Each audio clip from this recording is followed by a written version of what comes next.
2, 3, 4.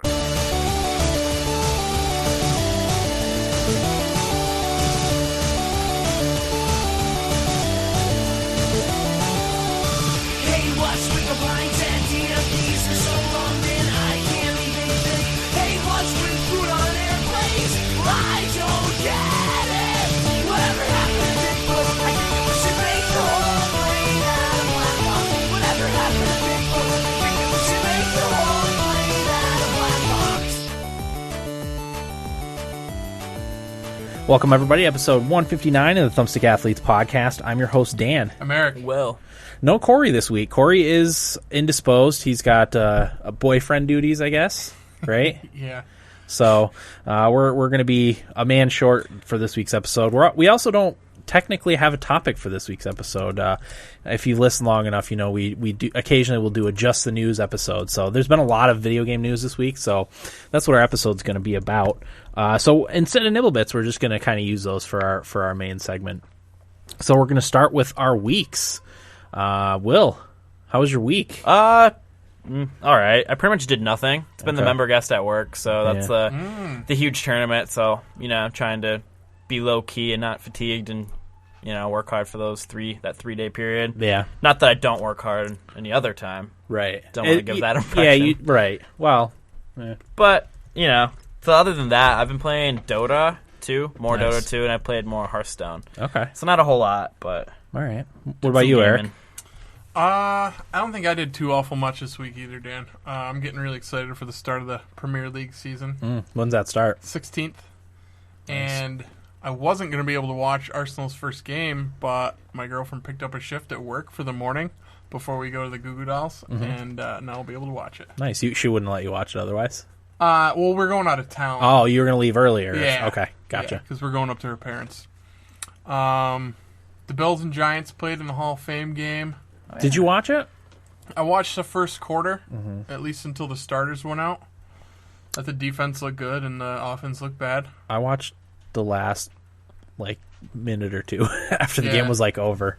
I wanted to watch the halftime stuff, but What was it? What happened to was it the Hall of Fame stuff that happened at they halftime? did a special on Jim Kelly Oh, yeah, yeah, because that's he's with his cancer Yeah. battles. not So. doing well. I heard it was really good. I got to watch it on YouTube. Yeah. But Okay. other than that, I got to play some video games, so that was nice. Try some different stuff. Cool. Yeah. Cool. For me, I finally finished Return of the King, the audiobook, obviously. Again, it's excellent stuff. One of my favorite parts in that is the part in the Shire at the end of the Return of the King. If you've read the books, you know what I'm talking about. I don't want to spoil it for anyone that hasn't read the books. You should read the books, but that's one of my favorite parts. After the adventure's kind of over, there's another smaller thing that happens in the Shire when they get back, and really cool. But for me, one of the most compelling things about Lord of the Rings isn't necessarily, although I do like it, the story of Frodo and the ring. It's all the other lore and history of Middle Earth. So I picked out I spent, I don't know, all day after I got home from work, maybe Tuesday or Wednesday, reading off the Lord of the Rings wiki page, just different things that happened, because I was aware of some of this stuff that happened just vaguely from the main books, and then a few tidbits that I picked up here and there, but I didn't realize the depth of the history of Middle Earth that Tolkien created. So I picked out a few things that I thought were interesting to share. The first being that Sauron was not the first Dark Lord. He's actually the second Dark Lord. The first one's name was Melkor, but he was more commonly known as Morgoth.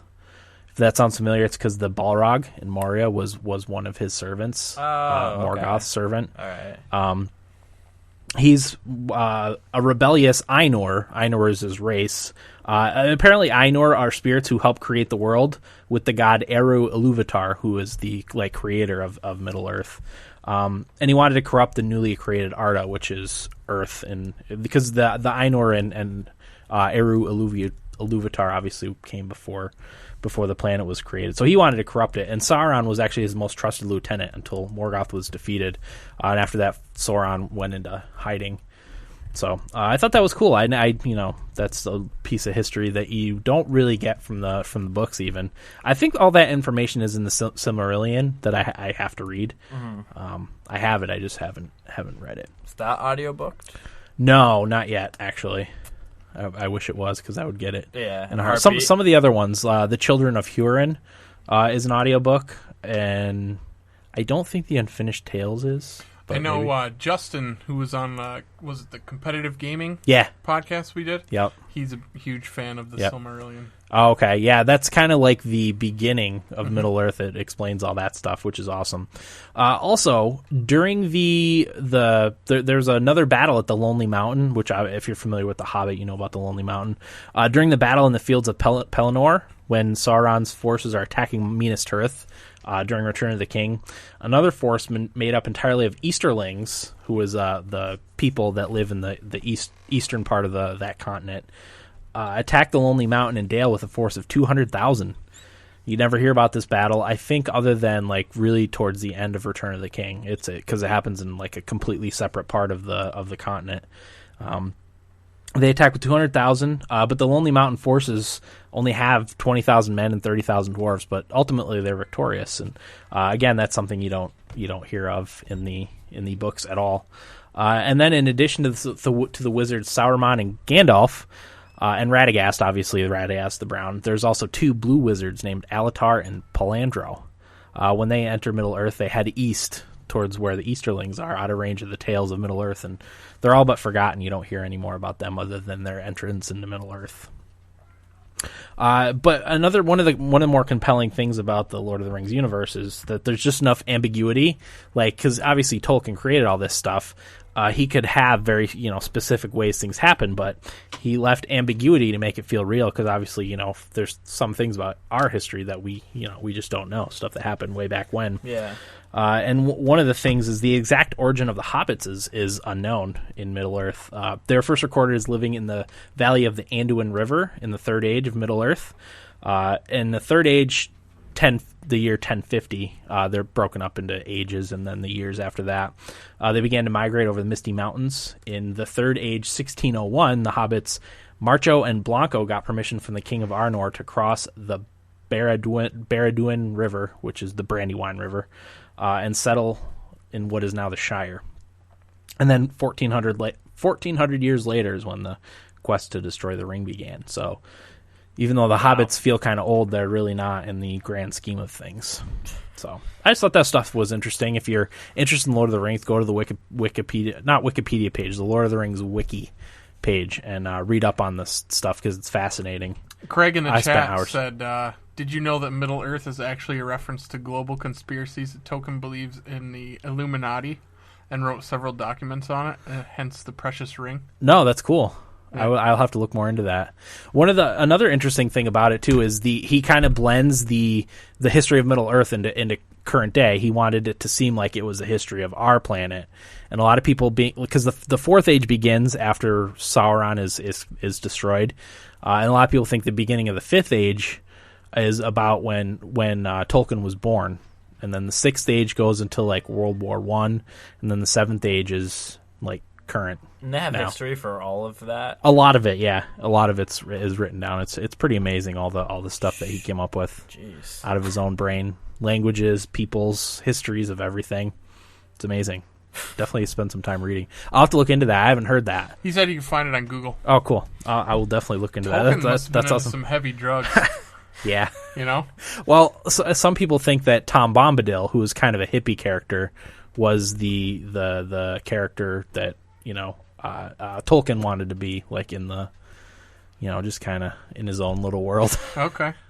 But there's also like probably pages of theories of what Tom Bombadil is, even in Lord of the Rings, which is also an interesting read. If I had the patience to read anything, I would. It's a lot too, like because there was a lot of terms of like the ancient races that I had never heard, that I had you have to read up on those races to figure out like what those people are and stuff. Yeah. So fascinating stuff. So after that, I started listening to the 1984, the audiobook. It should be a must read. It's terrifying. I'll listen to it. You really should. I will, because I'll love it. Yeah, you'll absolutely I'm sure love it. It's scary how well Orwell. He seems like he predicted it, but it's he wrote it in the 50s, I think. So it's crazy how close it is to stuff that's going on today. So that's all I did. Why don't we get into our main segment? Will, why don't you get started with the first news story? 1 sec. I need to write this down, Dan. Oh, yeah.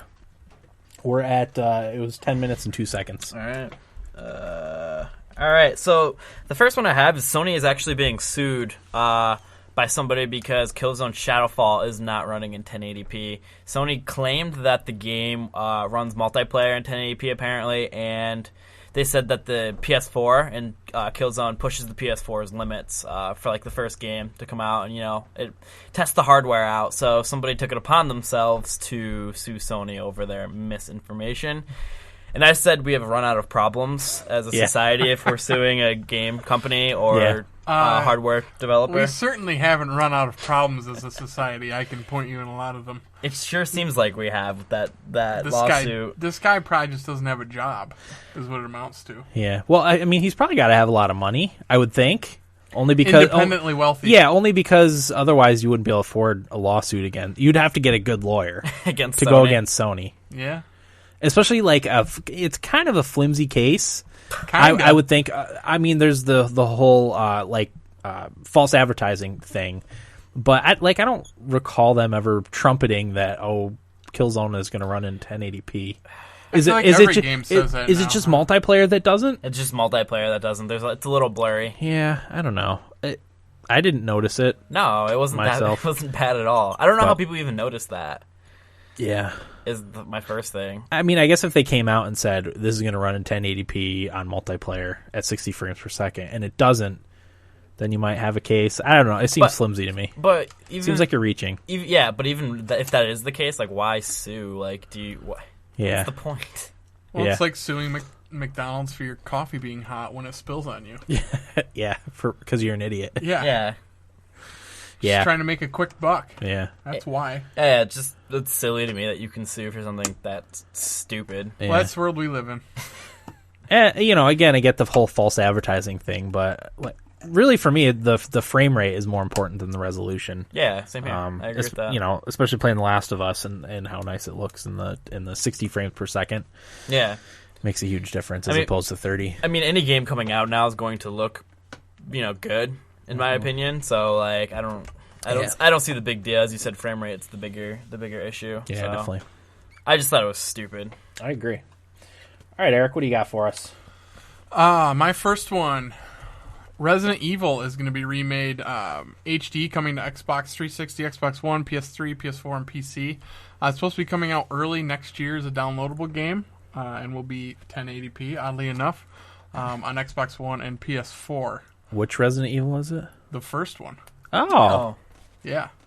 The very first one. Okay. So how do we feel about this?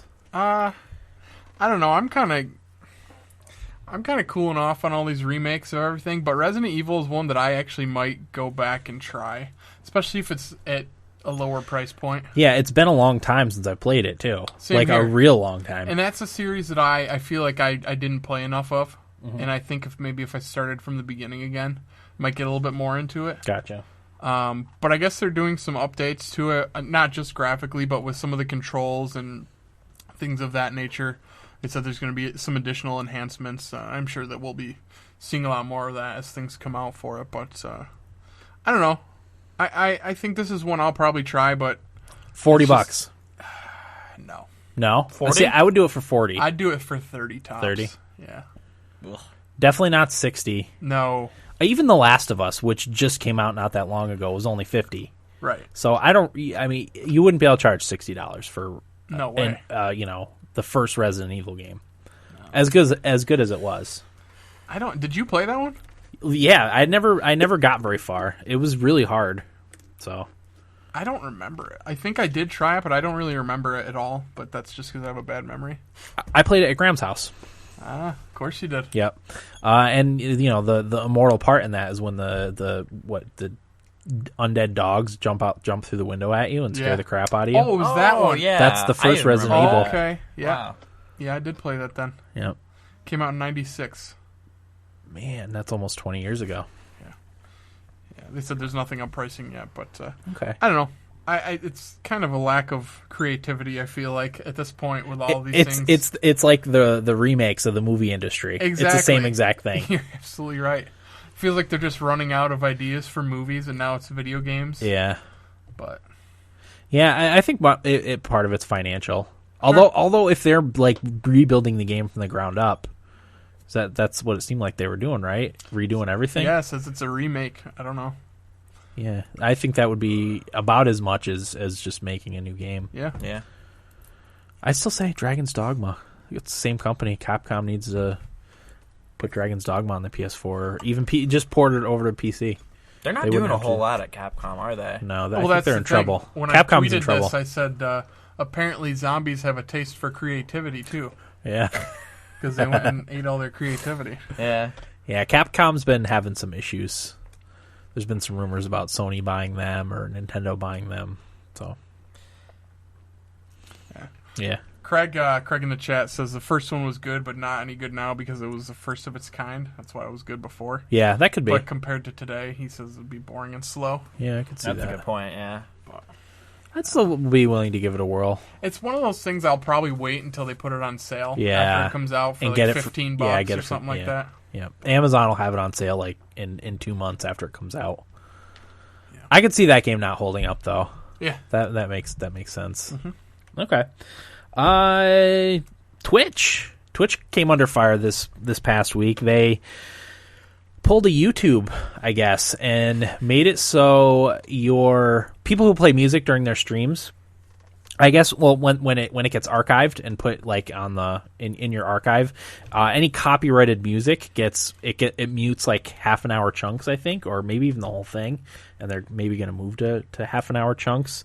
Obviously, everyone was up in arms, and Twitch kind of backpedaled a little bit, and you know they're trying to work with people on it, and I get that, but I guess they did say that they're not changing anything about live streaming. So any music you play during your live stream, because a lot of people will put on Spotify while they're doing their live streams, and, Right. and a lot of their interaction with their followers is subscribers. People that subscribe to their channel can pick the music and stuff for the their Spotify channel. So yeah, obviously they're not pleased with that. It makes a lot of their older videos invalid. And even some people that did get permission to use music were having their videos get blocked. So that's a whole Really? other process that they have to go through to get that unlocked and stuff. So I did want to talk about that. I mean, how do you guys feel about it? Well, I mean, it's like back when Metallica gave Napster a bunch of shit. Yeah. I guess I'm usually not really in favor of that, but you can kind of see both sides of it. Yeah. See, I'm actually surprised something like this didn't happen sooner. Yeah. And I'm actually surprised too that Twitch is going to let live streamers use the music. I always thought that was kind of a legal gray area, because I'm pretty sure it says in the Spotify terms of service that you're not allowed to like broadcast the music that's on Spotify. Maybe it's different if you're like a premium Spotify member and you can kind of use that for your streaming. I haven't heard that, but yeah, I was because I'm the same way. I kind of see their point, but Yeah. I also think it's it's not even music you bought. Right. Essentially, you could just essentially play every song that's on Spotify. I just wonder and use it for the popularity of your channel. Right. By giving people control over the songs. Oh if yeah, they're you can get subscribers through doing stuff like that. Like Right, there's exactly. Giveaways, and I guess it's not a giveaway, but something like that, similar. It's kind of weird to me. I always wonder how much of a kickback musicians get for letting Spotify use their music. Yeah, it can't be much, because No. I don't think a lot of people pay for the service. I don't. I do pay for it. Do you? I think it's like $10 a month to stream it? on my phone. Well, that's free now. Oh, What? really? Yeah, Really? that's free now. You can stream to mobile for free. So there's just ads? There's ads occasionally, which they obviously get their ad revenue. I didn't know that. Yeah, that's kind of a new thing. Maybe within the last couple months. Okay. It's a newer feature. Okay. Well, I was paying for it, So yeah, I was gonna say now you're gonna cancel it. but Spotify is great. I just wonder how much the musicians are making. But I mean, think of it from a musician perspective. It's Mm-hmm. kind of shitty, especially nowadays. Like, the only way to make money really is to go on tour. If you're super super popular. Yeah, super. You have to be one of those two Katy things. Perry. Yeah, exactly. But I don't know. I usually like to side with the the people on things like this, but I don't know. It's kind of a hard one. Yeah. I can see it from both sides. Yep. Well, you will. Same thing. I Same mean, thoughts. it sucks for the musician, and it also would suck for, the people. So Yeah, definitely. it's not a win-win. Okay. All right, Will, what do you got? My next one is, Dan, you actually have this one too, so we could talk about this together. But Best Buy is, they were doing the Ghost Edition pre-orders for Destiny, and it turns out that they had too many pre-orders for it, right? And they didn't have enough copies, so they were canceling people's pre-orders. Yep. So that's what's going on with Best Buy. They were notifying people of the cancellation of their pre-order for the Destiny collector Ghost editions and collector's editions. So there's that. I hope you didn't pre-order from Best Buy. How would any of us feel about that? I would be really mad. I probably would never shop there again. Yeah, I would be livid. Yeah, I actually have a friend that was trying to find these, and he went to Best Buy because that was the only place that had them left. Apparently. Apparently he thought. I wonder if he went and pre-ordered one. I'll have to ask him. Yeah. But Or this if you was last week, I think. if you got the notification that it's been canceled. Yeah. Because I'm assuming they just didn't cancel random people. Do you say this was the Ghost Edition? Yeah. Or the Limited? Or both? I think it's both. Both, I okay. got the impression it was both. Because he was going to do the Limited because they were out of Ghosts. They told him that they had Limited left. Okay. They should at least say, like, when you're doing that, if they don't know that, hey, you may not get one of these. Disclaimer. You'll get the game, Right. but you may not get the special edition, just to Yeah. let you know. And you'll get refunded, obviously. Yeah, that's shitty. I'd be pissed, too. I wonder if you have to put all your money down. Probably not when you pre-order it from Best Buy. I've never pre-ordered from Best Buy. I think online you have to pay when you pre-order something full, which also sucks. Yeah, Because Amazon is awesome and they only charge you when it ships. So which is amazing. yeah, I actually thought about pre-ordering one of those because just in case. Yeah. But nah. Where are you getting it? GameStop? I have one pre-order at GameStop, but I'm going to cancel mine there and just get it from Amazon, so I don't have to go in there. Yeah. I think that might... I say this all the time, but it might be the last game I get there. Yeah. Although, the trade-ins, they're making it so easy. Yeah, we should talk about... We'll talk about that right now. That's my next one. Okay, perfect. GameStop is doing what they're calling an overhaul of their trade-in policy, and they're going to start offering more money. Wow. So, like, say you were getting $30 for a game, now it's going to be closer to $40, I guess. And it's just like a baseline price. It's not going to have all the mumbo-jumbo, like... For instance, when I went Where you can get screwed. Well, when I went to get my Xbox One, if I pre-ordered something, I would get a bonus, like 50% bonus to everything I traded in. It's just like, I told the kid, I was like, listen, I don't know what your deals are. Just give me I trust you, just give me your best deal on what's going to get me the most money. Now you don't really have to worry about that. It's just, here's what it's worth. This is what you'll get for it. Yeah. Obviously, if you're a member of their Power Up Rewards program, you still get a little bit of a bonus on top of that, the 10%. Which makes sense. Yeah. But yeah, I think this is good. I'm just confused because weren't they starting to go away from video games? Apparently. Sorta. I know that they're still trying to be big into the cell phones and stuff. But And they're also putting out a credit card. yeah. That's probably because of the cell phones and stuff. I can't imagine that would be just for video games. Yeah. Or maybe like hardware specifically. Because I know you can buy all sorts of tablets and cell phones there, and I think even laptops maybe you can get there now. I don't think they have any of those in the store that we go to because it's small. But Wasn't GameStop losing money and closing stores like crazy? One of the ones where we live, I think, is closing. Really? the smaller one in the mall, The one near JCPenney. yeah, the small one. Yeah.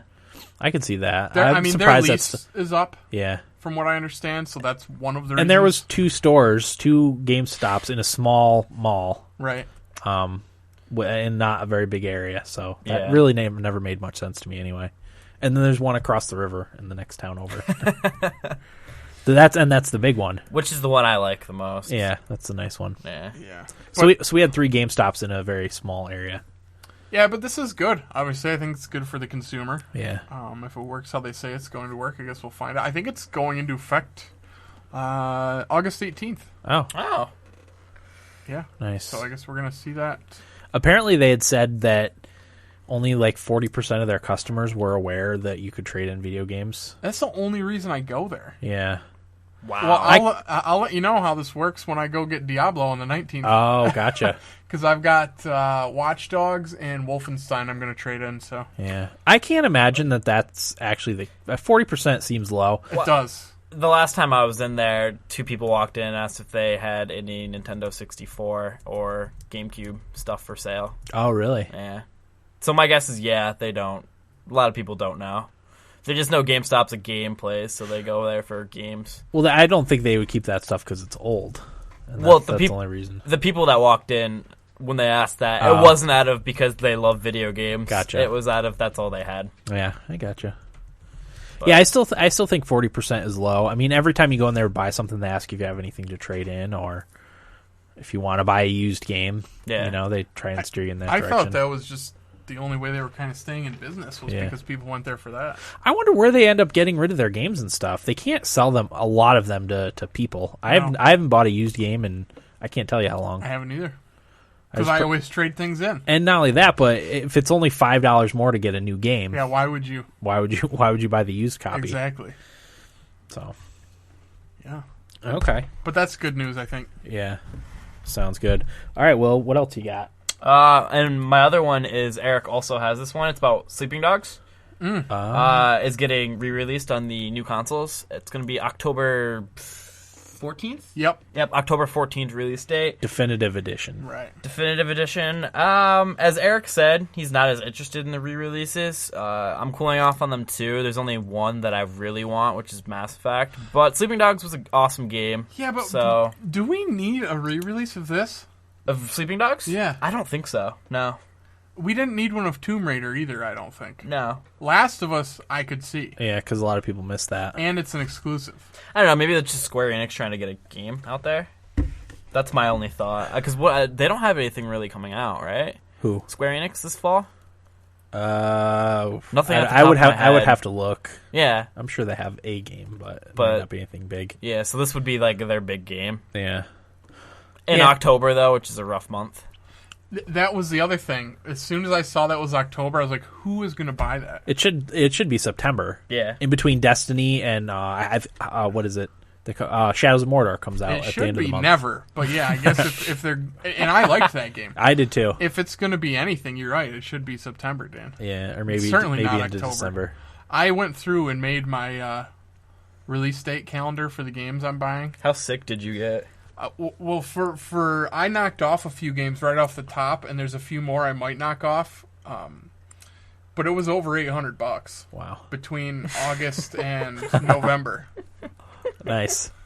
I'm gonna have to burn through games and just trade them in towards each other. Yeah. You know what I mean? Yeah. But damn it, It's a lot of it dough. makes you. It does. It makes you want to throw up when you actually look at what. Because you don't think about it. You just Yeah. like, well, I'm gonna get this game. Yeah, yeah. You don't think it's $60. You $60 just go buy here, it. $60 there. Right. It's and no then big deal. You see it as $800, and you're like, oh, son of a bitch. Yeah. Yeah, mine was more than that, so I was like, I can't spend $1,000. Well, I said I cut some games out. Yeah. And it was still, it would have been over $1,000. Yeah. Yeah. What did Corey calculate mine at? It was in the high 700s. It was like $780 something on video games this fall. It's pretty much But I cut a few titles off mine too. It's pretty much a game or two coming out every week from September all the way That's until the December. thing. I've never had it where I had multiple weeks where I was getting 2 games. Yeah. It's usually 1 game a week, every other week. But that month, there's something every week, and a few of the weeks, there's 2 games. 2 games. Yeah. If not 3. The 18th was November 18th is the day that if I bought all the games I wanted to, I think it's 3, maybe 4 games. Yeah. Is that's- Skylanders one of them? No, That's that's in coming out in October. October. That's Dragon Age, Little Big Planet, Far Cry. Far Cry. It's 3 games. It would have been 3 games on that day. So, I'm getting the 3 of them. are you? Yeah. I can't. Dear I'm God. getting I would Far love to. Cry, and I want to get Little Big Planet. We'll see. I'm definitely getting Little Big Planet. The other 2 are maybes at this. I'll have to see what my Far funds Cry's are. a maybe? I can't do it. You can borrow it. Yeah.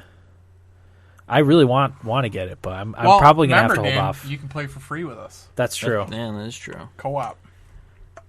You just want to rob So a I'll bank. I'll get a taste of it until I buy it for myself. We'll talk about that off air, Will. Oh yeah, probably we'll, a good we'll make idea. our plans to rob the bank. Okay.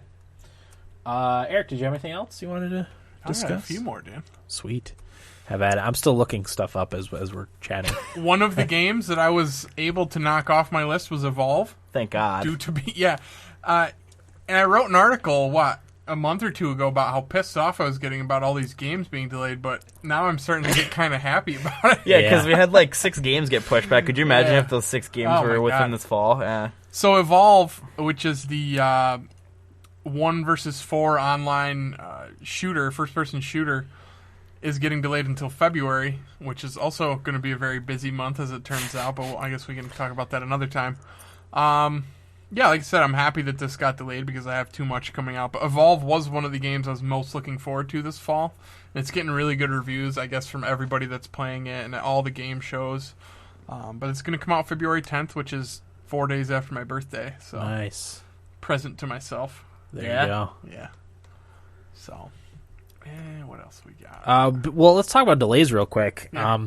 Because I'm convinced at this point a lot of games just delay as a PR move. Which sucks. I think you're right, Dan, and I think Mordor is an example of that. Even though it's not a delay, it got Yeah, bumped up a bumped week. up. Yeah, which everyone's like, what? Bumped up? Yeah, And it brought it. I think it brought it attention. it did, and it's coming out at a better time for that game. Yep. Yeah, I definitely. I think it would get less attention, like you said, if it was coming out later on with all those bigger releases. I think after it comes out and people see the reviews that it will get more attention. But Yeah. the initial. Yeah, because like a lot of their money that they make is on that initial, when it first comes out. Yeah. Obviously, if someone's like, oh, I'm going to get this game, but I can't get it right now, I have too many games I'm buying, and then they'll buy it in April when it's cheap, Yeah. and not as much money goes to the developers. So What day was that coming out the same day as? Or what game? Do you remember? It was coming out- It was Was on it Evolve? October 7th. Which it was was- supposed to come out, which was Drive Club. Alien. Uh, Isolation. there's like 4 or 5 I think games that came out that day. Borderlands, the prequel, right? No, that's the 14th, I think. Well, Dragon Age was that day. Dragon too. Age was that day, but that got pushed back. But it's in a good spot now. For me, September 30th. Yep. Because the week before that, I've got FIFA. Week after that is Alien Isolation, which is not a must for me. Right. So I might actually just go ahead and skip that one Uh-huh. and just play Mordor until Evil Within comes out a couple Gotcha. weeks later. Yeah. But it is in a good spot for me now. Yeah. Same here. I have Hyrule Warriors coming out on the 26th that I'm buying, and then the next game I'm getting is Smash Brothers for the 3DS on the I think I'm gonna have to skip it. October 3rd, I think. Yeah, I mean, I don't blame you. You're not a fan of the Smash Brothers series, but yeah, I was gonna try and get into it with you guys, but I'm gonna have to skip it. we'll just wait till it comes out on the Wii U. That's gonna be the one to play anyway. Yeah, I'm kind We'll of. have tourneys. The only reason I'm looking forward for the 3DS version is to see the roster Mm-hmm. of characters, so I can be eased or angry. Yeah, So it's gonna have the final roster on it. I think so. That's not that far off either. So No. little under 2 months. Yeah. Okay, I got one. Let's hear it, Dan. Well, let me turn myself here.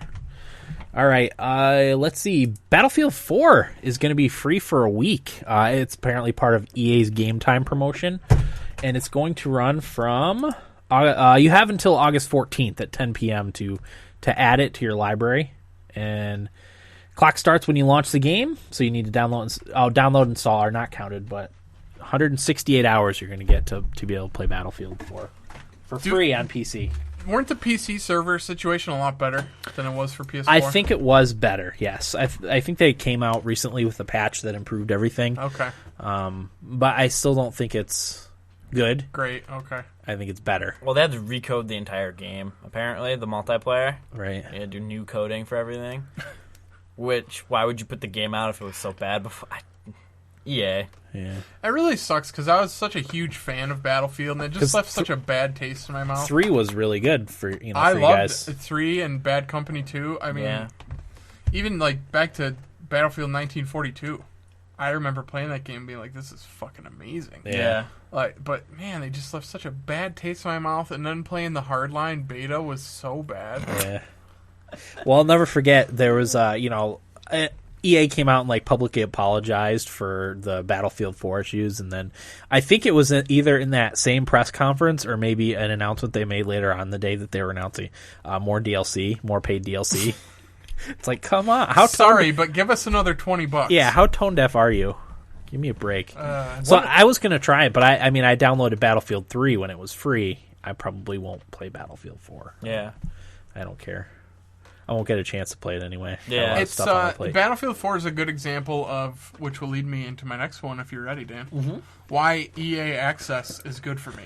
Because that's going to be one of the first games on there, and every now and again I will get an itch to play Battlefield 4. So, Yep. So you can, you traded yours in, right? yeah, actually, Will let me borrow it to try the beta for that's Hardline, right. but I'm giving that back to him today. So, like I said, this will be good for me as being one of the launch titles for EA Access. When you get that itch, you can. Yeah, give you it a just want shot. to play it because, I'm willing to pay $5 for that to scratch that little itch. Yeah. Couple new details have come out about EA Access. One of the major ones, and I think somebody may have asked us a question about this in the chat last week. Is it going to be like PlayStation Plus, where you can only have the games, or you know how PlayStation Plus will have certain games each month and then they go away? Yeah. They're not going to do that with EA Access. Once they're in what they call the vault, they're there for good. Oh, that's cool. Yeah. No word yet on new titles in like the window of when they'll put new titles in there, if they'll even put them in there. I think they will. Yeah, eventually. You know, 6 months. Yeah, whatever. A year. So that'll be cool. They also announced that people were concerned about if you are a member of this, you have access to new releases 5 days before they actually come out, and the saves will carry over when you buy the real game. People were concerned it was just going to be like demo versions of the game, but they came out and said, no, it's actually going to be the whole game you're going to have access to. Oh, good. So wow. that's really cool. I'm excited about this. I really am. Yeah, it's at least worth a shot if there's good games on there. Yeah. Sure. It seems too good to be true, almost. It does. It really does. It's Unless coming they, from EA. yeah, unless they don't put new games on there like within a good. I think 6 months is fair. Yeah. God, I'd hate for them to wait that full year until the New one. version of FIFA comes out. You're right. I mean, FIFA's a game I'm buying regardless, but Right. like For Madden? like Madden, I'm not going to buy ever. But if they put it on there 6 months after it comes out, I'm very willing to pay $5 to try it. Yeah. Yeah. You know, Okay. but so just a couple new things about that. Yeah. It's in beta, and damn it, I don't know how to sign up for it on my Xbox One. But I haven't seen any instructions on how to do it. no, I'll have to look into it. It's pretty much laziness on my part for not even looking into it, but Oh, we're lazy. We know this. yeah, it's never been accused of not being lazy. This podcast is defined by laziness. Yeah. Next one, Assassin's Creed Rogue has officially been announced for the previous gen, PS3 and Xbox 360. I honestly didn't look enough into this game as to what the setting is or anything of that nature. I guess you hunt down assassins. You play as a Templar in this one. Okay, it makes a return to the northeastern area of North America, particularly the North Atlantic, Appalachian River Valley, and New York. I wonder if you're going to be able to go to Binghamton. Binghamton, New York. Home of the TS athletes. Yeah. One thing I do know, I actually watched the trailer for it, and the protagonist is an Irish guy. Okay.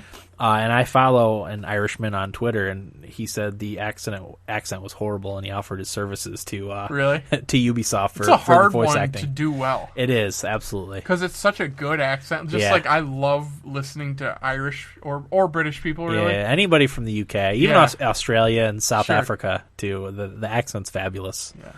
So, yeah, this is coming out November 11th, and like Dan said, you are going to be hunting assassins. And, Which is cool. yeah. It's a different take. Yeah. I'm not going to get it. No. I can sit here and tell you I'm going to get it. I don't know. You know what? If it comes out and gets really good reviews, there's a chance I'll get it because it's not in October. Right. Actually, let me pull up my game release schedule. Oh, Wait, what perfect. is it? What November 11th? 11th. I think that's a free day for me. Nope. Halo Collector or Master Chief Edition. There you Oh, go. one of the games I'm most excited for Yeah, that I just forgot about. and the Crew comes out that day. Oh, Okay. Sorry. So that's a That's no. another one I might have to put on the back burner, actually. I'd understand. Yeah.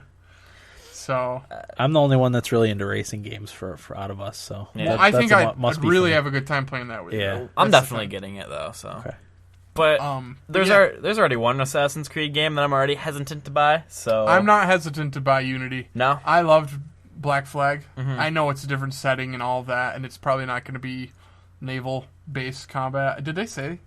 I don't think so. Yeah. I think it just takes place in Paris. And it looks like it's more of a co-op multiplayer experience. Mm-hmm. I don't know. I they sold me so well on Black Flag, I'll buy their next game. Yeah. So. I did not like Black Flag. I should say, for if you haven't listened to the episode, when I talked about it, I think it was over the winter time. I love the pirate stuff of Black Flag, but didn't like the assassin stuff on Black Flag. But this one, the setting is so interesting to me, being set during the French Revolution, and I'm hoping with the because Unity is made entirely for the next gen, or I guess current gen now. That I'm gonna be. If it gets good reviews, I'll buy it. And if some of the control issues that I've had with the series in the past are fixed or better, I'll give it a shot. I'm gonna have it. First. I can try it. Yeah, I'm gonna have it too. But yeah, they've piqued my interest with it. I'm reluctant to get it. Yeah, I mean, I am too. Because as you said, you and I were the two that liked 50% of Black Flag. Yeah, all the ship combat was awesome. Oh my god, it was unbelievable. It's probably one of the most fun things I do in like games. Even just sailing around and having your men sing while you're the shanties. Yep. And when you when you get on the boat and they all start cheering. Yeah, there's a lot of small things on that game. That was a great game. That was awesome. I loved that game. It definitely had its issues, which we've beaten like a dead horse, but a lot of them because they put in that mission rating system. A lot of the problems that I had with it are going to be gone. The tailing missions where you have to stay close enough and listen to a conversation, which was by far my least favorite thing about the series. Awful. And they didn't get rid of those, but if you get out of range and they get away from you, you can track them down. And there's a way. Different ways to do them now. You don't just have to do it like that. So which is good. Yeah, that'll be good stuff. Yeah. I got two more, Dan. Sounds good. I just wanted to talk a little bit about this, and this is fresh for us because we just watched these trailers for the new BioWare game, which does not have a name, but they've been teasing now. There's 3 trailers that are out. If you go to you've-been-chosen.com, you can watch all of them. The first one was the Nightmare teaser, second was Spark teaser, and the one that just recently came out yesterday, I think, was the Impact teaser. And basically the title is You've Been Chosen. I don't know. To me, it kind of looks like superpower kind of game, but it looks like it might be about like fears and nightmares. I don't know. It looked really cool. It does look good. My interest is definitely peaked in it. And these are the makers of Mass Effect? Yeah. Yep. Mass Effect, Dragon Age. Oh, okay. So I got Republic. a good crew. History. Yeah. At very least. It looks interesting. I watched these backwards, the trailers. I thought I had a good handle on what was coming when I watched the last trailer, the third trailer that came out, but then the other two made me more confused. So I don't know. We'll see what happens with that. Yeah, my curiosity is piqued too. I got the impression because I only watched the first one, that it was going to be like an alternate reality game that tied into something else. But I'm kind of hoping because when we were talking about the trailers before we started, it seems like a neat thing that they're doing, and it's almost like you remember the live action Skyrim trailer with the actual people and the Dragonborn, walking and facing the dragon. Yeah. It almost seems like it's kind of like that. It's just a live action trailer for whatever new game that they're playing. So I think that would be cool. It has a little bit of the Beyond Two Souls vibe to it for me. I'm not saying it's going to play like Beyond Two Souls, but it just feels like that, the mood of it. Maybe it's going to be like you're in nightmares or dreams and the things that you dream about happen or something and you're trying to stop it, or I don't know. I hope it's a mobile game. Sweet. God. That would be horrible. I don't know if they'd build up all that kind of teasing for a mobile game. I think BioWare knows better than that. That'd be incredible. Yeah. Although they are owned by EA now, so who knows what they'll try and pull. Don't put it past them. Yeah.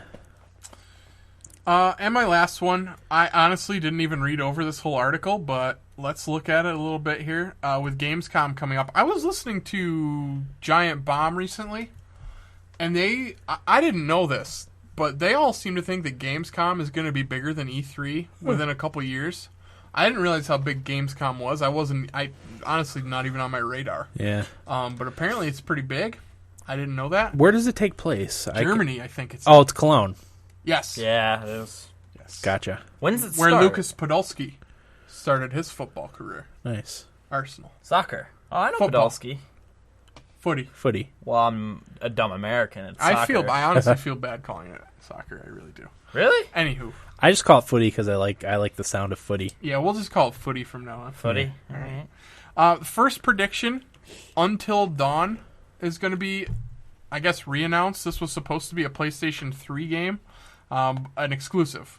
So it says Until Dawn is basically locked. These are just predictions from IGN for what PlayStation is going to reveal.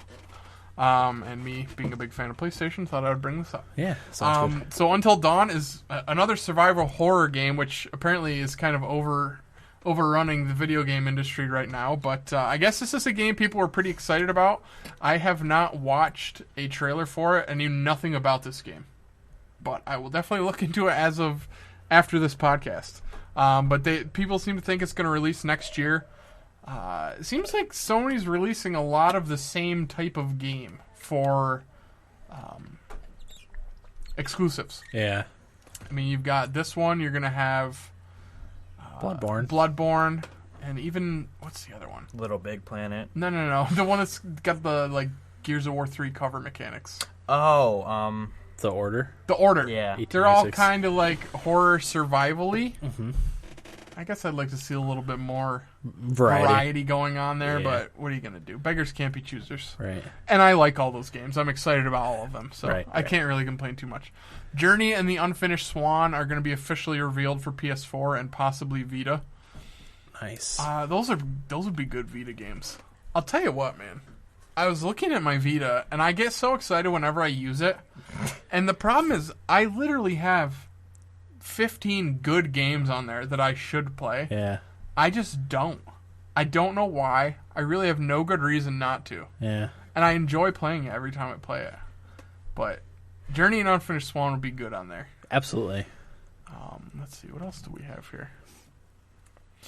Media Molecule or Guerrilla Games will reveal a PS4 game. Okay. Do you know what those studios have? Guerrilla Yeah. did Killzone Shadows Fall. Yep. Okay. And I know the names. I'm not as familiar with PlayStation stuff because I haven't had a PlayStation since the first one. yeah, and I can never keep those kind of things straight anyway. But that's another one. Cool. And a Minecraft PS4 and or Vita bundle will be revealed. Ooh. Not exciting for me, but seeing as popular as Minecraft is, I'm sure there's definitely a market for it. Minecraft is huge. Yeah, people are gonna go nuts. God, I wish I could just be more creative. Yeah. My friends, I'm getting it for the Xbox One because my friends love it, and You are? Yeah, I'm hoping I'll like it when I play. I'll get it. All right. It's one of those games that I'll buy for whatever it comes out on, and like I've said before, build a house, and then be like, well, what the fuck do I do now? Right. And never go back to it. Yeah. The house we made, for example. Will and I put a nice beach house together and just never touched it again. And then it caught on fire because we left a torch Did in it? there. Yeah, and it burnt.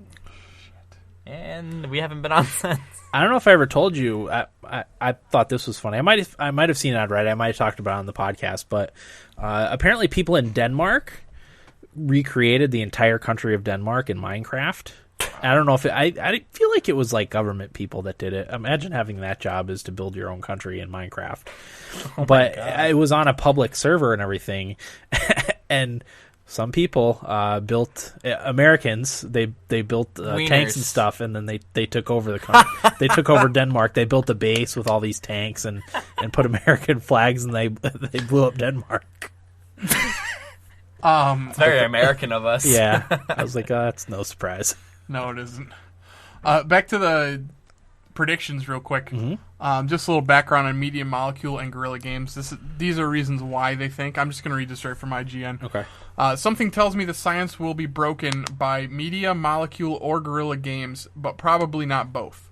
Guerrilla Games may strike you as a weird choice since Killzone Shadowfall just launched, but they have multiple teams and have been working on a new IP for years and possibly an open-world RPG.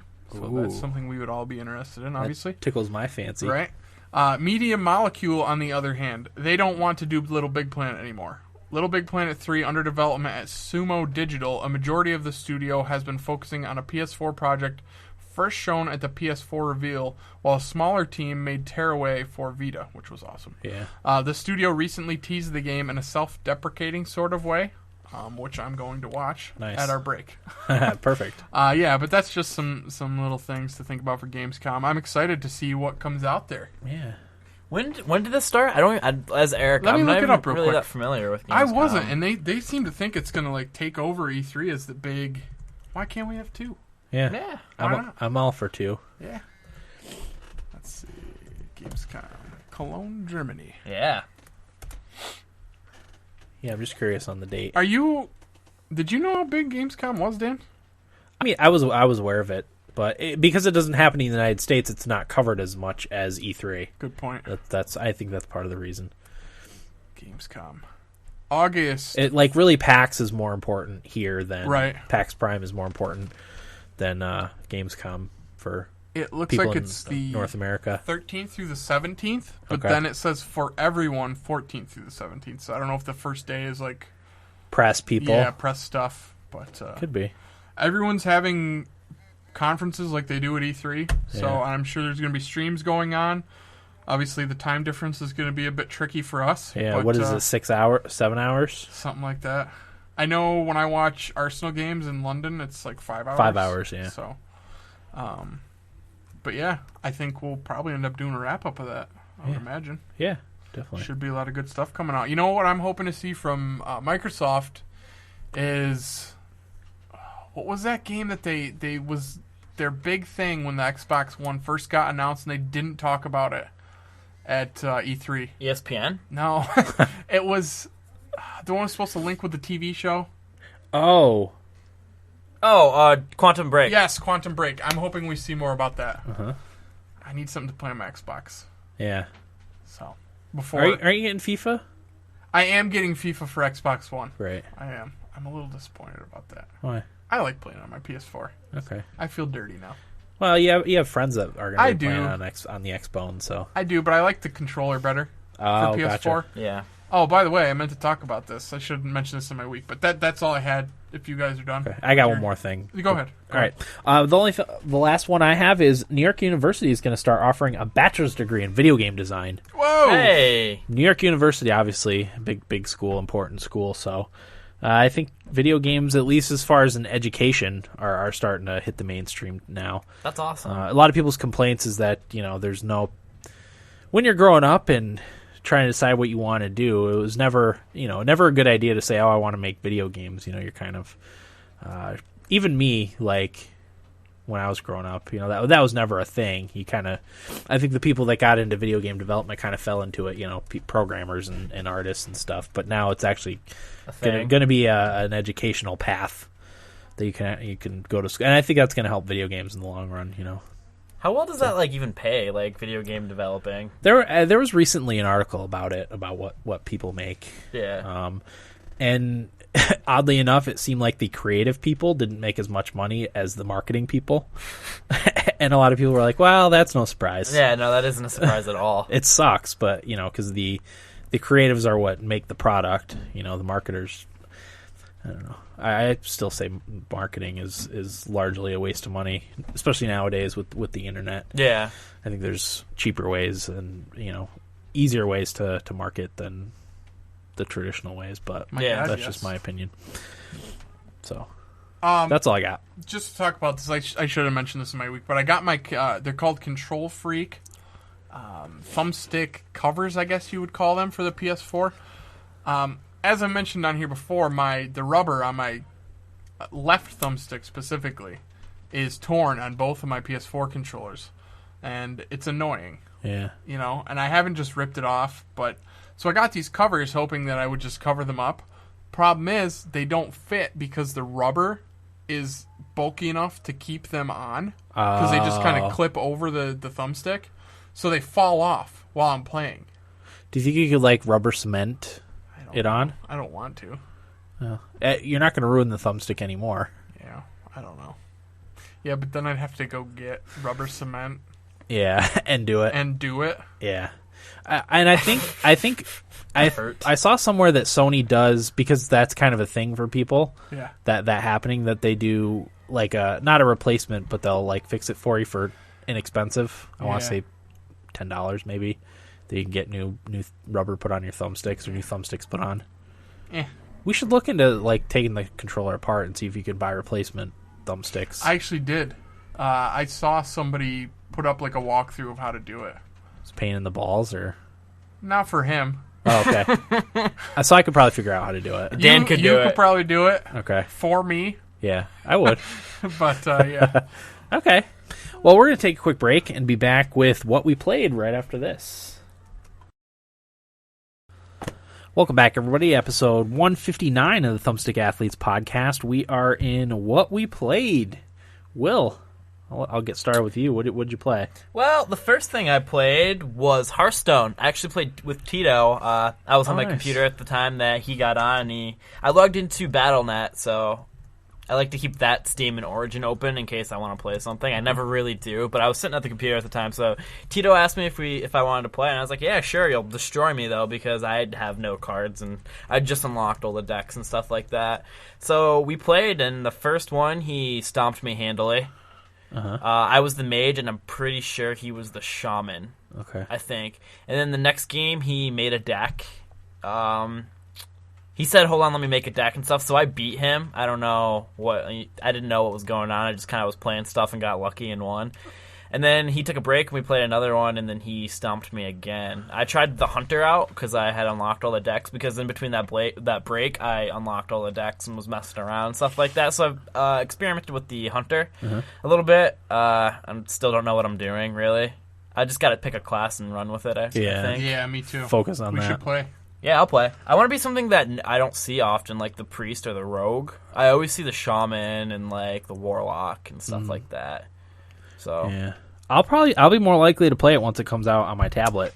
yeah, I'll play it a lot once it comes out for Android tablets, you know? yeah, I want to play it on my phone. Like I'm interested in. Yeah, it's not out for the iPhone yet. It's just iPad, right? Yeah, I don't know how far off on the iPhone it is. Yeah. But I mean, my friend has a tablet. I might just log into his Battle.net and play when I'm bored there. There you go. So yeah, but I mean, I have a lot of fun with Hearthstone. It's a fun game. It is. But my problem with games is every game I play, I want to be like really good. That's how I am with Dota and Hearthstone. So like, Well, it's one of those games you're intimidated to get into because you know people play it all the time. yeah, and I'm like, I want to beat those people. And but, we don't have time to just play one game anymore. And if No. I did, it's not going to be that one, Right. yeah, even though it's good. Yeah. yeah. But I mean, yeah, it's a solid game. It's fun to play. A round or two here and there when I'm in between playing Dota. If I don't feel like playing around to that or watching Netflix, I'll go onto the computer and play a few games. But yeah, it's a lot of fun. As I said, more Dota. I've played a lot more Dota. I have 51 hours now. You're the resident Dota Expert. guy. I think I am. I'm like the Brad of just not as smart. Of Who's Brad? Brad Shoemaker from Giant Bomb. Oh, Yeah, okay. he's the huge Dota guy on that game, and he was rallying for that to be a Game of the Year when they did their Game of the Year award. But I'm not as big into it as he is, but I have a lot of fun playing Dota. I want to be really good. I have 3 characters, so and I've been talking to Matt a little bit about playing, and we're probably going to play sometime. But I've been playing 3 new characters. I think I mentioned this last week, so I've just been practicing them and playing. I still only do bots because if you read the Steam reviews of Dota 2, those are all the reasons why I won't go online without like friends. Just like being called whatever that Russian term was that kept popping up. Yeah. I can't remember what it was. Started with a C, but like I don't know, and I don't want to. Does that mean like noob? Probably Psycha or something.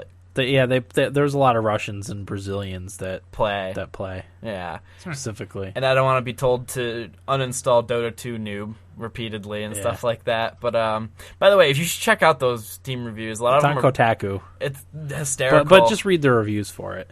But what shocked me is the amount of hours that some people have put into that game. Like the 8,000 I didn't say 8,000, but like 1,800, 2,500 hours into one game. there was an 8,000 on there. Oh my God. Because I read through all of them. I was shocked. Somebody made the point though that if you've had it since 2011, there's a lot of like watching in-game stuff, like spectating, watching that you weren't tournaments actually and playing. stuff. Yeah, waiting for people and stuff like that. There's a lot of that, but that's still an insane amount. The most hours I have on a game is Terraria, which is like 102 or 3 or something like that. Yeah, Which was in a week. Mine's Crusader Kings 2 with 200. Yeah. But that's the most I have on a game. Mine's definitely FIFA, but I don't know what the count is.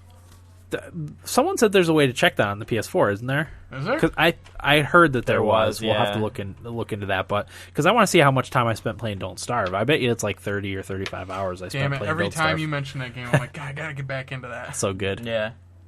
But And the DLC's out for PS4 now too. oh, is it? Yeah. $5. Reign of Giants, which I'll buy. Even though I have it on the computer, I'll probably Oh, yeah. buy it for the PS4 too. Yeah. But I wanted to go over the two Steam reviews I liked the most on it. Was this is a ripoff of Mario Party 8, and the other one was Dota 2 is one of the best realistic car simulators I have ever played. If you're looking for realism in physics and the game has over 100 cars, this is the game for you and stuff like that. I just found it funny, like all the people like love that game, but like they poke so much fun at it. It makes me laugh because it takes a special person to play that game. Yeah. A lot. I like the one that said, I lost my job, my girlfriend, a few other things. Like, it pretty much ruined his life. And it said, good job, Valve, Yeah, at the end of it. Yeah, that was the one that I thought was the funniest. Or another one was, good thing I wasn't a virgin before I played this game, otherwise I would still be.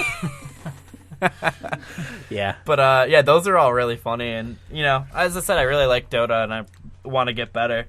But I actually played a new game, if you can believe that. Whoa!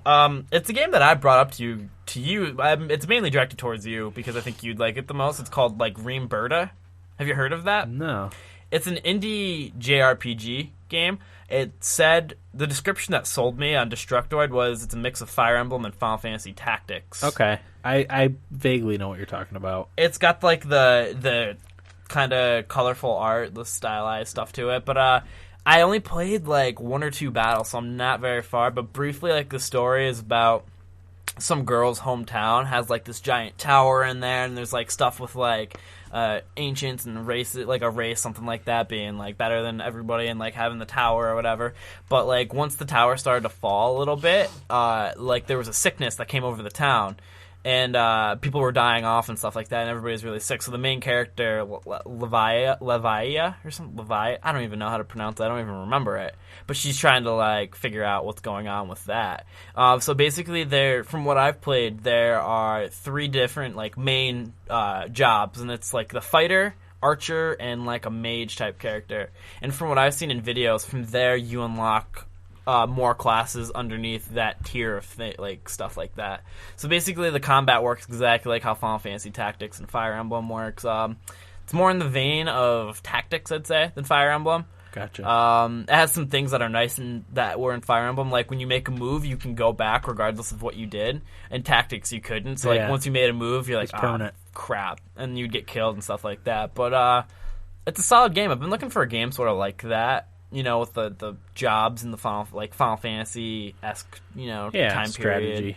But turn-based. Yeah, I'm definitely looking forward to playing more of that. I'm waiting for. I mean, it was like $11, so I recommend checking it out. I imagine it'll be on Steam soon. I bought it off some random website because it got the English translation or whatever. So it's like Playism, something like that. Okay. But that's where you can find it right now. Nice. But I'm definitely looking forward to playing more of that. But Sounds good. other than that, that's all I've played. Okay. What about you, Eric? What do you got?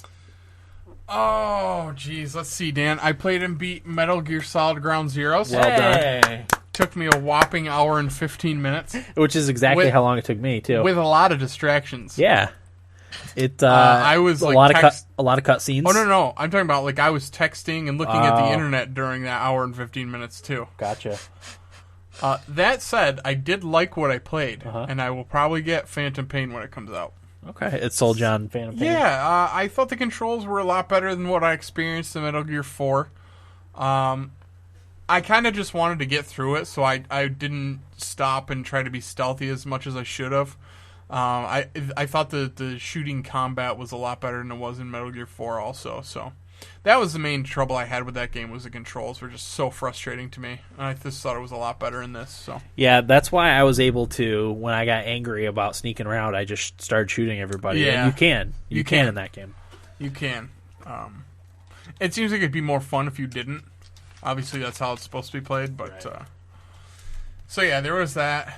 Definitely not worth any more than $20. And Jesus, I don't even think it's worth that. 20 Yeah. stretching it. Yeah. I mean, you can go back and play the same mission in the daylight and on Yeah. harder difficulties. Yeah, but there's more stuff you can do. There's like little side missions that you can do. You can go back to that area and do when you're done. So. What else did I play? I got to Division 1 in FIFA Online Seasons, Nice which job. is exciting. Yeah. Wait, that you have to beat it, right? I have to beat Division Okay, 1. gotcha. I have to win Division 1, which I should be able to do where I'm at right now. And then we can count that as a beaten game. But the new one comes out next month, so it has taken me a year. But there was quite a period there that I wasn't playing online seasons. I did a lot of Ultimate Team and career mode this time around. So And you were having internet issues too. yeah, that caused internet it. issues are a problem. Lag. Yeah, so that's exciting. What else I play? NBA 2K14 I play a little bit more of. Career mode. It's good. Same complaints that I had last time. Just like too much talking, and I hate the way that they talk to each other. Just sounds ridiculous. But the game itself is pretty good. I like playing career mode. I did find myself it was one of those things where I was like, I'll just play one more game. Yeah. And then I was playing another game and another game. Basketball games are fun. Yeah, it is fun. I want to play just like start a GM mode or whatever they would call it on there with a team. Pick a team. I kind of want to do a fantasy draft because I don't have a favorite NBA team, so I don't care what players are on my team. Right. Mine's the Cavaliers now. Did they trade for Kevin Love? Yeah. They did. Yeah, they got rid of Anthony Wiggins, Anthony Bennett, and another first-round pick for next year. Okay. Yeah, anywho. So I'll probably just pick the Knicks and do a fantasy draft because they're in New York. Or maybe I'll pick Brooklyn Nets Oh, there you go. There you because go. of our Brooklyn studios. Yeah. So yeah, it's a good game. It's been out for a while. And the last thing I played, and I'm excited that I played it, was, I don't know if it's pronounced Metrico or Metrico. It's just released, actually, for Vita, and it was released as the PS Plus free game for Vita this month, one of the two. Yeah, it's a relatively new game. I think it just came out on Steam not that long ago, I think. Did it? Okay. Yeah, so the It's day it came out on Vita, 15. it was free, so that's really cool.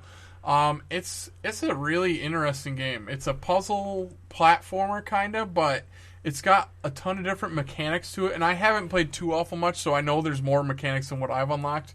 But kind of the first level introduces you to using X as your jump button. Second level set is using the circle button, and when you press that, it takes you back and kind of resets the level. So if you make a mistake in figuring out the puzzles, you can reset everything. And then there's touching the screen, kind of shoots like a bullet. I don't know, for lack of a better word. Projectile of some sort. And then the next set of levels introduces you to using the back touchpad to aim where your bullet goes.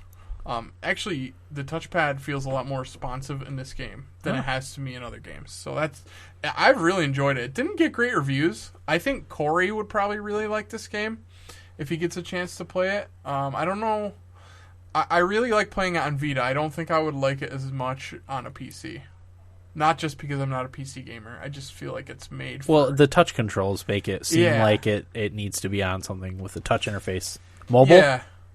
Maybe, yeah. I could see that being a good mobile game. Some of the complaints that I saw for it were that it uses too much of the Vita mechanics that are available to it. Why is that a bad thing? It just got to be too much, I guess, and they just overdid it. Okay. I don't know.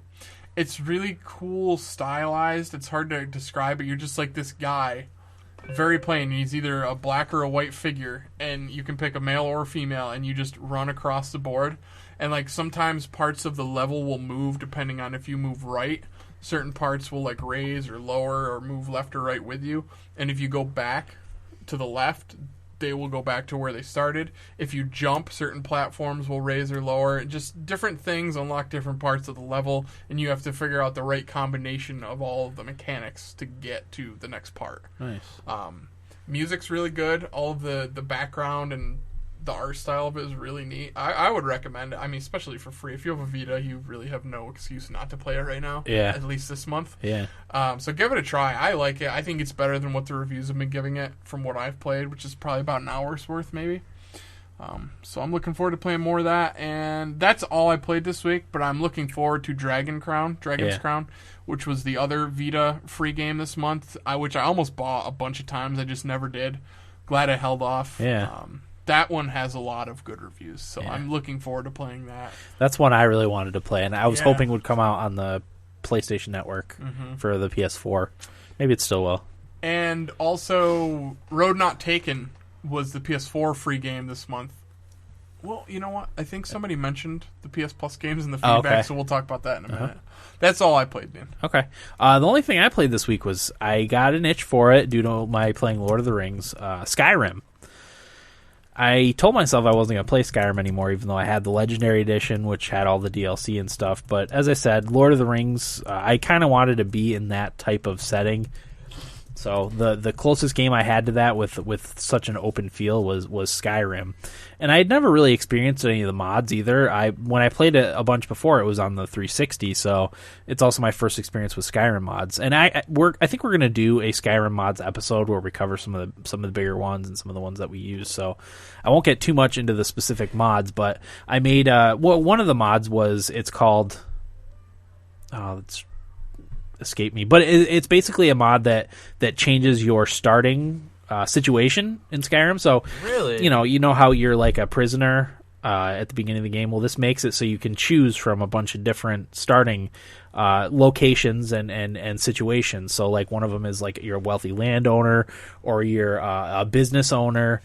You can be like I wanted to make like a roguish type of character, like a thief character. So I started off as a highway bandit.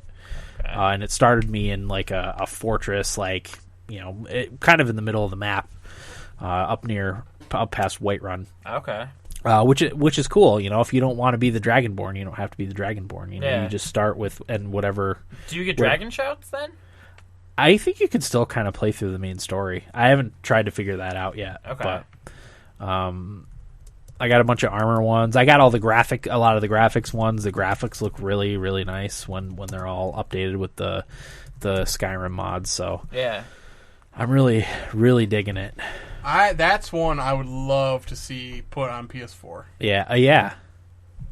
That would be tasty. With the HD textures, because the one I use is a secondary mod, but the Bethesda did actually release updated visuals for newer computers and stuff. They just could put that on the PS4 version. Yeah. I mean, I never played any of the DLC for it either. Yeah. So if they'd released a Legendary Yep. with all the updated graphics and all that, I would be so pumped. I don't know why they wouldn't. I'm sure a lot of people would buy that. Yeah. I would. I played Dawn Guard. It's the only DLC I played, and I really loved Dawn Guard. It's like when games like Sleeping Dogs and Tomb Raider are being put out on HD remakes, like how is Skyrim not being put out? Maybe Or it will Mass be. Effect. But they should do it soon if they're going to do it. Definitely should do it soon. Yeah. Well, looking at the games coming out soon, maybe they shouldn't do it soon. I don't know. Summer, maybe next summer. Yeah, next summer would be perfect. But yeah, so good. I'm level 10. I started the Hearthfire one where you build your house. I haven't done that much with it because I spent all my money on my plot of land, all my stealings, earnings. Nice. On my plot of land. It's like 5,000 septums, I think is what they're called. But I'm really heavily into Skyrim again, and it sucks because I'm not going to play the main story, so I'm not going to get a beaten game for all the hours I spend playing it. But what can you Skyrim's do? one of those games Just that enjoy it. Yeah, I'm just going to putz around. So did you not play any Last of Us? I didn't play Last of Us. Ooh. I've got a lot of games. I've started like 4 or 5 games that I have to finish. I may play Last of Us tonight because if I start playing Skyrim, I'm going to be up until 3:00 in the morning, and I can't do that. Although Last of Us kept me up late one night last week. Yeah. Way past my bedtime. Dan, So I know. just don't oversleep. I know. Well, that's just it. Getting to work for these next couple days is imperative that you get there on time or early. So yeah, I played Skyrim and I absolutely love it.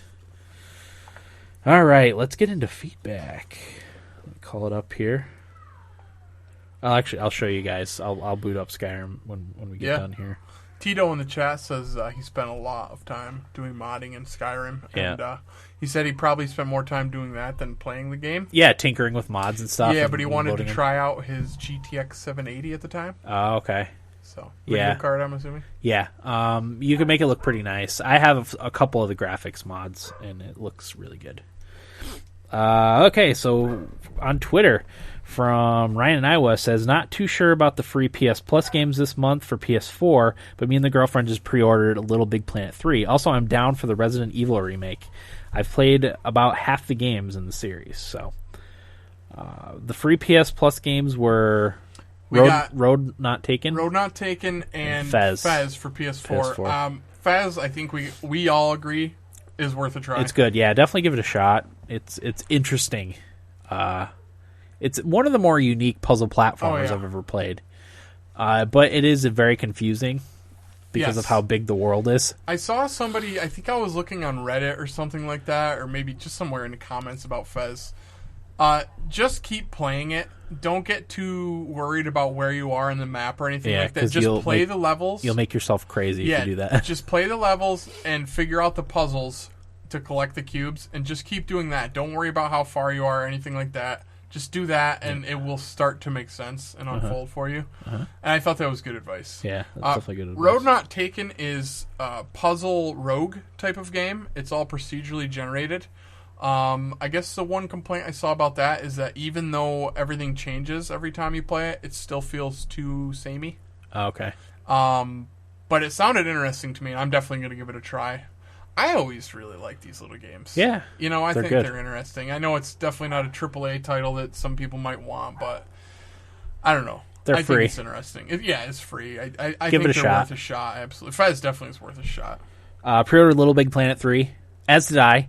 Only specifically because at least Amazon was offering a little plush Sackboy. Are they still? I think so. I haven't checked. But yeah, I'd rather have something like that than in-game like skins and stuff. Yeah, I think we talked about that. It's a lot more meaningful for me to have a little, especially with a studio. I have a place to put my video game collectibles. We always now. talk about how we're going to get more stuff like that. And I have a bunch of stuff like over there in the basement that I dug up when I was cleaning it out, and I just have to bring it in here and like set it up. Yeah. I also got a Bravely Default poster Nice. from my GameStop Power Up Rewards. Oh, cool.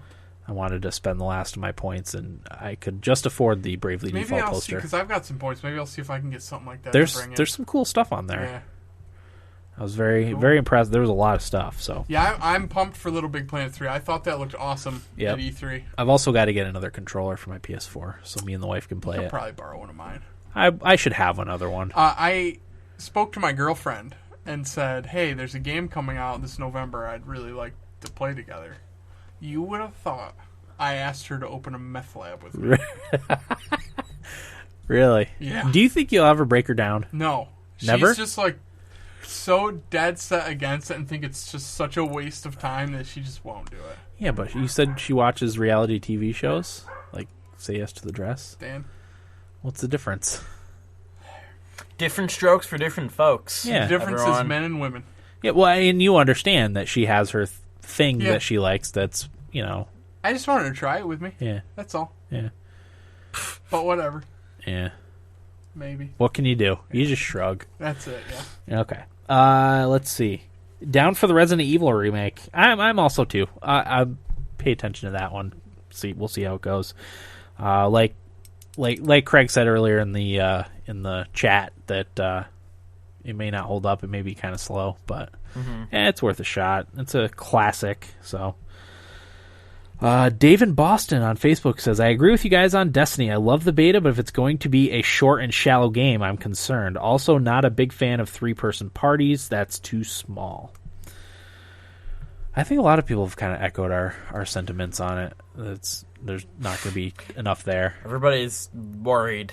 Everybody likes it, but is worried. It's going to be a good game, just not enough content. Yeah.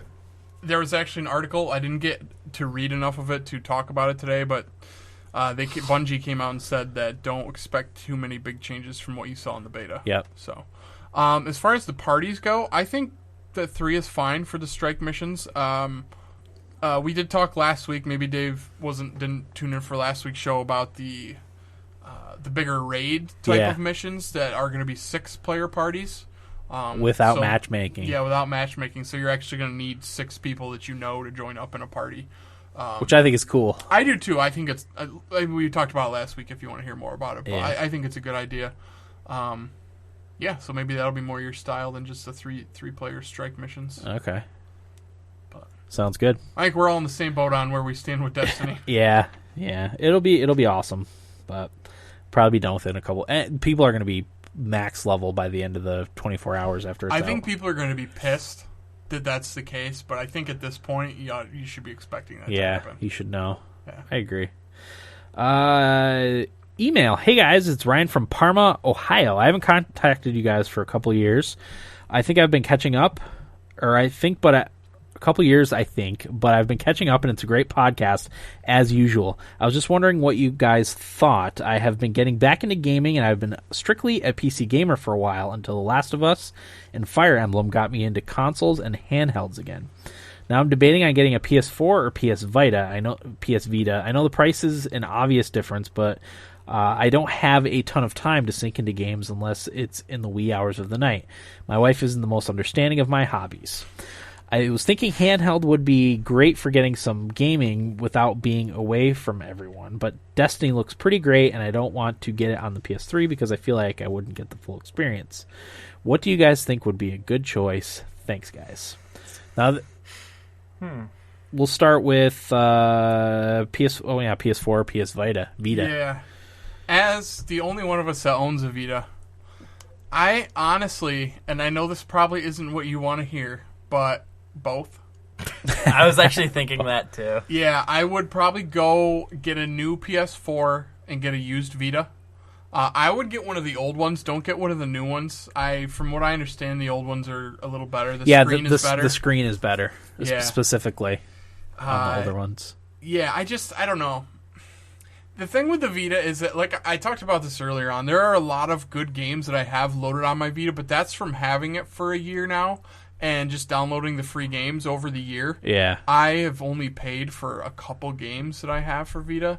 It doesn't have a huge library. No, it doesn't. And the games that it does have, the only one like exclusive to it that I would say this is the one you have to play is Tearaway. But I also haven't played the Uncharted on the Vita, Right. which it got really good reviews. So that I guess I would probably add that one to that list. But other than those two, I mean, there's not really those games on there that you're like, oh god, I have to play this. The thing about PlayStation, though, especially the way that things are going now, is they're really big into the indies, and those just fit the Vita so well. Yeah. Like Rogue Legacy. Yep. A lot of people are saying like this game feels like it was made to play on the Vita. Yeah, I like, could see that. And that's such a good game. And I if I hadn't already played it, and I already know how it is and how long it's going to take me to play it, so I don't know if I will play it again. But if it ever comes out for free on PS Plus for Vita, I will download it in a second. Yeah. But just games like that, and like if Journey ever comes out, that's what the Vita's good for. Remote play, too. And remote play. That's the other thing I was going to bring up.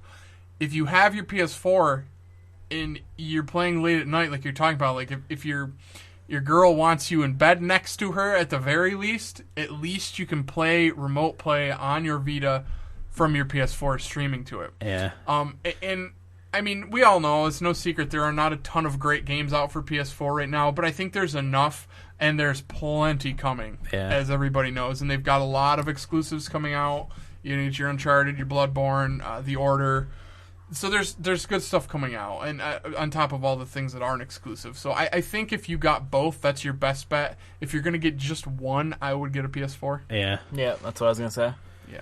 Yeah, there's just more available on the PS4. There's just more meat to it. Yeah, like I think they even kind of not directly said, but they're really not going to be making that many more Vita exclusive games. They pretty much did say that. Yeah, there won't be a lot of Vita exclusive games. Like Eric said, there's going to be a ton of indies that are coming out for it, and a lot of them work really well with it. There's also going to be PlayStation Now, but that's a little bit too pricey right now. I wouldn't count on that being your go-to way of gaming for now. But if you're into the indies and you don't think you're going to get enough use from the PS4 with the games that are out or that are coming out, you really can't go wrong with the Vita, because the indie games are only $15-$20 on there, and you know they're quick games you can get in and out of fairly quickly.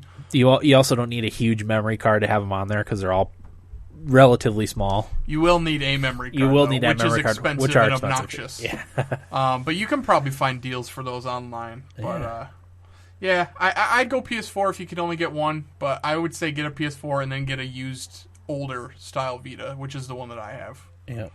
That'll be my advice. Okay. And I'm in your situation too. I only play video games like really late at night. So in the summer I don't get as much time because I have to get up early for work. But I usually start my gaming hours at about 10 o'clock and play till 1 or 2. So I feel your pain. I probably could play video games during the day if I wanted to, but I don't like to do that. I'm getting to the point now where my son's going to start getting into games too. So we'll be able to play together a little bit, and he likes watching Mario Kart. So at least there's that. We'll be able to play stuff on the Wii U together for, coming up pretty soon here. So that's a good thing. I would also ask Ryan to let us know like what kind of games he's into. That would help pick out what he should get. Also, Yeah. Look at the list of games that's coming out in September, October, November, and I think it's going to make a PS4 purchase worth it, even if they're not exclusives. Yeah, they're games they're still you good want to games. play. Yeah, like, a lot of good stuff, and then February you could even go that far. Yeah, I mean, there's a lot of shit coming out. Yep, I think it'll be worth it. I agree. But okay, I actually have another email. Oh, perfect. Tito from LA sent us an email. He says, I guess for feedback, I'll just mention Towerfall Ascension. I saw it was free on PS4 and knew immediately that my nephews and niece would love it. They were playing it all day while I was visiting my sisters, and it was a complete blast.